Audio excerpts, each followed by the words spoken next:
Hello friends, welcome back to my channel. আজকে আমি তোমাদের সামনে নিয়ে চলে এসেছি একটা মিনি ব্লগ। এখন আমি আর শুভ স্নান করে রেডি হয়ে যাচ্ছি সিমলাগড় কালী মন্দির। হ্যাঁ, হঠাৎই প্রোগ্রাম হলো আজকে সকালবেলায়। আমাদের চলে এসেছি মায়ের মন্দিরে, আর মায়ের জন্য যা যা লাগে আমরা কাকিমার এই দোকান থেকে নিয়ে নেব। এখন আমরা পুজো দিতে যাচ্ছি মায়ের মন্দিরে। আমাদের তো ইচ্ছা হলেই আমরা এখানে চলে আসি। এটা হচ্ছে হুগলি জেলার সিমলাগড় কালী মন্দির। মা খুব জাগ্রত, অনেক দূর দূরান্ত থেকে মায়ের কাছে পুজো দিতে আসে। আর যেহেতু সোমবার, তাই মহাদেবের পুজোটা আমরা এখানেই করে নিলাম। ওং নমঃ শিবায়, হর হর মহাদেব। শুভ এখানে মোমবাতি ধূপ সব দেখিয়ে দেবে। এই হচ্ছে আমাদের সিমলাগড়ের মা, সবাই দেখে নাও।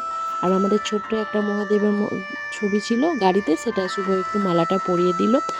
আমরা এখন চলে এসেছি কাকিমার দোকানে পেমেন্টটা করতে। পেমেন্ট করে ভাবলাম একটু টিফিনটা করে নিই। আজকের ভিডিওটি অবধি, বাই।